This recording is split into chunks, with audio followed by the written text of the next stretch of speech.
Hello everyone, তোমাদেরকে রাধা অষ্টমীর ব্লগে অনেক অনেক স্বাগত জানাই। তোমরা তো টাইটেল এবং থাম্বনেল দেখেই তোমরা বুঝতে পেরে গেছো আজকের ভিডিওটা কি নিয়ে হতে চলেছে। তো রাধা অষ্টমী তো গেছে, অনেক দিনই হয়ে গেছে। একটি বিশেষ কারণের জন্যই রাধা অষ্টমীর ব্লগটা আপলোড করতে দেরি হয়ে গেল। আশা করি তোমরা আমার অসুবিধাটা বুঝবে এবং যেভাবে তোমরা প্রথম থেকেই আমার পাশে ছিলে সেভাবে আগামী দিনেও তোমরা পাশে থাকবে।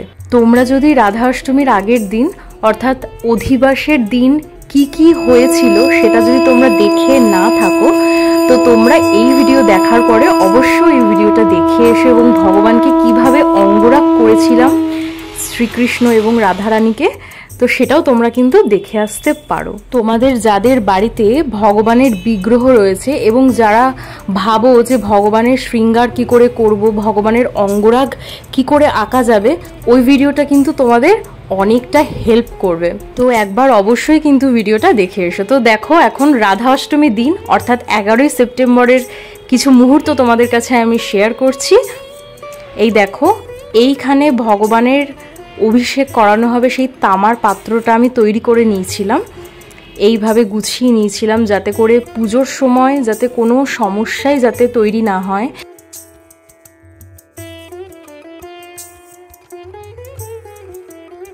যেহেতু মহা অভিষেক হবে তার জন্য যাবতীয় যা যা সামগ্রী প্রয়োজন সেগুলোর সমস্ত কিছু আমি মাটির পাত্রে গুছিয়ে নিয়েছিলাম ঠিক এইভাবে।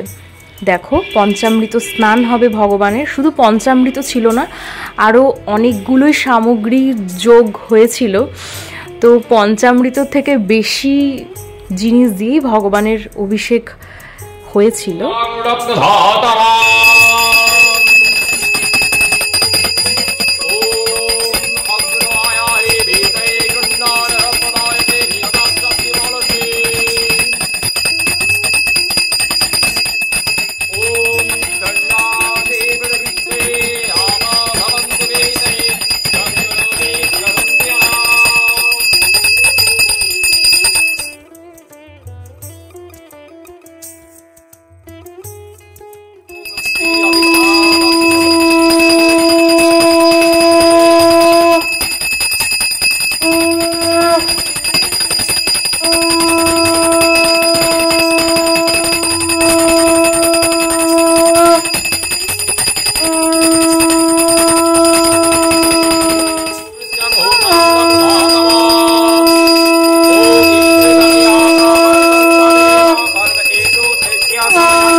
মহা অভিষেকের পর ভগবানকে যে কত সুন্দর, এত এত সুন্দর লাগছিল তোমাদেরকে সত্যি আমি সেটা বোঝাতে পারবো না বর্ণনা করে।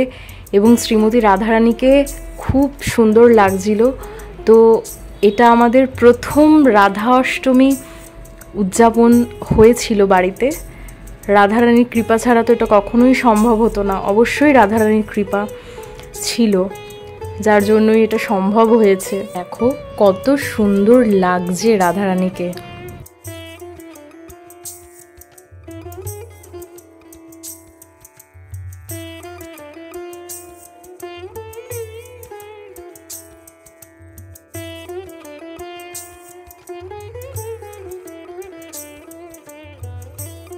ভগবানের ভোগ দর্শন করে নাও। এই দেখো,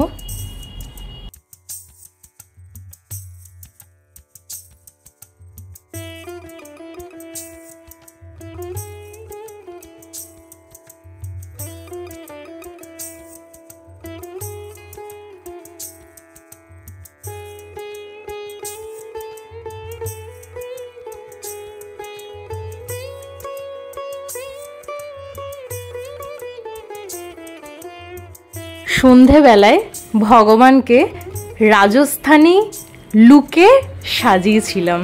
দেখো, ঠিক এই রকমই সুন্দর দেখাচ্ছিল ভগবানকে, আর সব সিলভার জুয়েলারি দিয়েই ভগবানকে সাজানো হয়েছিল। দেখো, শ্রীমতী রাধারানীকে সুন্দর করে একটা রাজস্থানী বস্ত্র পরিয়েছিলাম এবং তার সাথে হাতে বানানো যে মুকুটটা, ফুলের মুকুটটা, সেইটা ভগবানকে পরিয়েছিলাম।